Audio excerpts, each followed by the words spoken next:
Jennifer Schuett's case remains one of the most well-known and heartbreaking criminal investigations in U.S. history. Even decades after the incident, the story continues to capture attention through documentaries and podcasts. Back in 1990, 8-year-old Jennifer lived with her mother, Ellen, in Dickinson, Texas. Jennifer was a bright and cheerful child, but like many kids her age, she was afraid of the dark. That fear led her to often sleep next to her mother, finding comfort in her presence. However, on the night of August 9, 1990, her mother Ellen, feeling exhausted, urged Jennifer to sleep in her own room. After a bit of convincing, Jennifer reluctantly agreed. She left her bedside lamp on, grabbed a book to read, and eventually drifted off to sleep with it by her side. The next morning, Ellen woke up and went to check on her daughter, only to find her bed empty. Initially, she thought Jennifer had gotten up early and was playing around the house. Ellen started calling for her, looking through the house, but couldn't find her anywhere. It was then that she noticed something alarming. Jennifer's bedroom window was wide open. The apartment where they lived was on the ground floor, and the window opened to the parking lot outside. Panicked, Ellen began to fear the worst. She knew her daughter would never leave the apartment on her own in the middle of the night, and with the window open, Ellen realized that someone must have broken in and taken Jennifer. She immediately contacted the police, who began a search for the missing girl. Jennifer woke up in the arms of a strange man, who was running through the streets with her. She attempted to scream, but he quickly covered her mouth, silencing her. He forced her into his car and sped away, with the frightened girl sitting on his lap. After a while, he stopped the car in front of Jennifer's school, attempting to calm her down. He claimed to be an undercover police officer and assured her that nothing bad would happen. Despite his reassurance, Jennifer was frantic, bombarding him with questions and begging to be taken home. The man avoided her requests, and they remained in the same spot for what felt like an eternity. At one point, he pointed to the moon and told Jennifer to keep watching it, saying that once the moon disappeared, her mother would come to take her home. Though she felt immense fear, Jennifer obeyed, but her sense of danger grew as she noticed cans of alcohol scattered in the car and saw the man smoking repeatedly. Eventually, the man coldly remarked that her mother hadn't come. He then started the car again and drove away, heading down a dirt road on the outskirts of the city. The car eventually stopped in a remote field surrounded by tall plants. In a panic, Jennifer continued to ask him where her mother was and demanded proof he was really a police officer by asking about his badge and gun. The man, losing patience, became angry and began to threaten her. In a terrifying moment, he strangled Jennifer until she lost consciousness. When Jennifer regained consciousness, she found herself being dragged by her ankles through the thick bushes. Driven by sheer survival instinct, she made a desperate decision. She pretended to be dead, hoping it would save her life. The man, believing she was lifeless, continued dragging her for a short distance before throwing her on top of an anthill, leaving her there, unclothed and vulnerable. As the sound of the car engine faded into the distance, Jennifer tried desperately to move, but her body felt paralyzed. The only part she could shift was one arm, and as she raised it, she saw it was covered in blood. She attempted to scream, but no sound escaped her throat. Struggling to comprehend the situation, Jennifer fought against the pain and the overwhelming exhaustion, but the ants continued to bite her without mercy. She lost consciousness multiple times, only to wake again, disoriented and weak. At some point, she heard the distant sounds of barking dogs and the laughter of children playing nearby. One of the boys, in the middle of a game of hide-and-seek, wandered off and accidentally found Jennifer's unmoving form. Shocked and terrified, he immediately ran to tell the others. Soon, the group of boys alerted their parents. When emergency responders arrived, they quickly provided first aid and called for a helicopter to transport Jennifer to a hospital as fast as possible. Her condition was critical as the perpetrator slit her throat and left her to die. She had suffered a severe wound to her neck, and every moment counted if she was to survive. Despite the severe injury she sustained, Jennifer was incredibly fortunate that the cut missed any major arteries. However, the doctors had to perform emergency surgery to stabilize her. Once Jennifer regained consciousness, she realized she couldn't speak, leading doctors to discover that her vocal cords had been damaged. Jennifer's recovery was slow and painful. Her body was covered in ant bites and scratches, and tests revealed that she had been essayed. Her fear of men was evident, especially when police officers or male doctors approached her.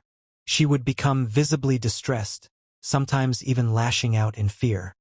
Understanding the importance of Jennifer's account for the investigation, the police asked her mother's help to gather information. Jennifer's mother gently asked her daughter to write down everything she could remember about the night of the attack. With trembling hands, Jennifer described the man's appearance, the things he said, and the details of the car he drove. She noted that he claimed to be a police officer named Dennis and mentioned distinctive features like a scar on his neck and oily skin. This information was vital in creating a profile of the attacker, and the police used Jennifer's descriptions to develop a sketch of the suspect.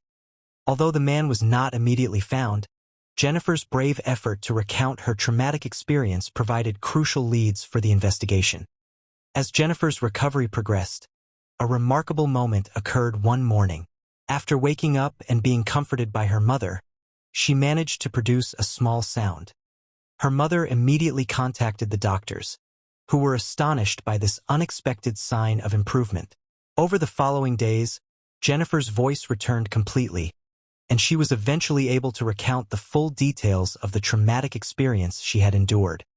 Despite her recovery, the perpetrator was not found yet, and his continued freedom left Jennifer feeling anxious, knowing that he could be anywhere. Once the case became public, the community grew increasingly concerned, demanding that the authorities act swiftly. For Jennifer, returning to normal life was a daunting challenge, especially going back to school. In response to the growing tension, the police increased their presence in the area, deploying patrol cars to monitor schools and enhance security. Over time, the case faded from the public's immediate attention, but for Jennifer, the pain remained. She felt deep frustration over the lack of justice, longing for the man responsible to be caught and held accountable for his actions. Jennifer worked hard to heal. She focused on her studies and eventually secured a job at a local public library, working to rebuild her life. 18 years after the crime, the case had gone cold with no leads, until a new detective, Tim Cromie, took over. He began revisiting old cases and decided to re-examine the archived files, hoping modern forensic techniques might reveal new clues. Among the evidence was Jennifer's pajamas, which had been found near the site where she was abandoned. These garments were preserved as evidence and contained traces of the suspect's DNA. With the significant advancements in DNA technology over the years, Detective Cromie saw this as a promising lead to finally solve the case. Detective Cromie reached out to Jennifer, now an adult, and informed her that he was reopening the case. Jennifer was both relieved and hopeful to hear from him. She had long wanted justice for what had happened to her. She agreed to meet with him and discuss the case, eager for any progress. The detective sent Jennifer's pajamas for further analysis, and after a lengthy wait, he received a call from the lab confirming that male DNA had been found on the clothing. The DNA was entered into the police database, and a match was made with a man with a criminal history named Dennis Bradford. Upon hearing the name, Detective Cromie immediately recalled that Jennifer had mentioned a man named Dennis in her notes from years before. Up until that point, it was believed that Dennis was likely an alias, but the match revealed that the criminal had used his real name, confident that Jennifer would never survive to identify him. It became clear that from the outset, he had planned to take her life, showing no concern for hiding his identity, as he assumed she wouldn't live to speak of it. Dennis was a known criminal with a history of violent offenses. At the time of the crime, he had only recently been released from prison. His criminal behavior didn't stop with Jennifer. Just 6 months after the abduction, he was accused of attempting to assay another woman. He was arrested but released shortly after. A few years later, he threatened another woman with a gun, and in 1997, he was sentenced to 12 years in prison in another state. At the time of Jennifer's abduction, Dennis lived just a few blocks away from her apartment, which likely meant he had been watching her for some time, waiting for the right moment to strike. Once the police had an arrest warrant for Dennis, they began searching for him. They apprehended him while he was heading to work with his wife. When he was brought in for questioning, the officers did not immediately inform him of the charges. Meanwhile, Detective Tim Cromie called Jennifer to share the long-awaited news. They had finally arrested the man who had tormented her for so long. Jennifer was overwhelmed with emotion and struggled to fully grasp that the man responsible was in custody. At the police station, the investigators used a strategic approach to get Dennis to confess. During his interrogation, they asked if he had ever heard of Jennifer Schuett. Dennis acknowledged that he had. When asked if he had ever had any contact with her, he confirmed it. The officers pressed further, asking him to elaborate, but Dennis refused to talk. They encouraged him to share his version of events, suggesting that there were two sides to every story. He assumed Jennifer had died, never realizing she had survived. It was then that one of the officers told him that if he saw her today, he would likely be proud. At that moment, Dennis realized that Jennifer was alive, and his confidence crumbled. Overcome with emotion, he broke down in tears. Dennis admitted that he didn't remember how he ended up near Jennifer's apartment that night. He acknowledged that she was an innocent child and described himself as mentally disturbed. He confessed that after the crime, he attempted to take his own life but was unsuccessful. His attempt led to his admission to a psychiatric hospital, the same hospital where Jennifer had been recovering. So, during the entire time Jennifer was undergoing treatment, Dennis was in a nearby facility, unaware that she was also present there.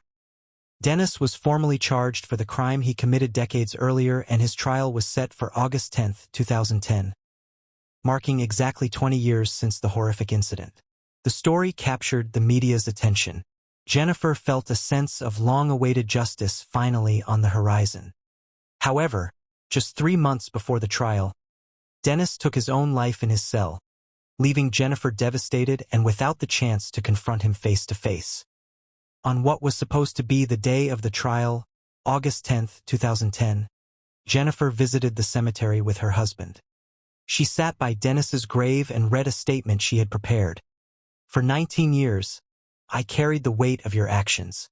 You picked the wrong little girl to try to silence. I survived, and I never stopped telling my story. In my heart, I always knew you were out there. And now I know I was right. You didn't silence me. You made my voice stronger." While reflecting on her words, Jennifer asked her husband if he thought Dennis could somehow hear her. At that moment, she was bitten by a fire ant, the same type that had stung her when she was left for dead. Jennifer took this as a symbolic sign. Today, Jennifer is married and has 2 children, Jenna and Jonah. Due to the trauma she endured, she faced challenges in conceiving and turned to artificial fertilization. Jennifer now dedicates her life to giving lectures and advocating for people who have gone through similar struggles. She considers this her way of turning a tragic past into a hopeful future. My story is a testament to all survivors of violent crime. Never give up on seeking justice, no matter how long it takes. With determination and a strong voice, you can overcome anything. Thank you for watching. Please subscribe to my channel for more true crime content. See you next time.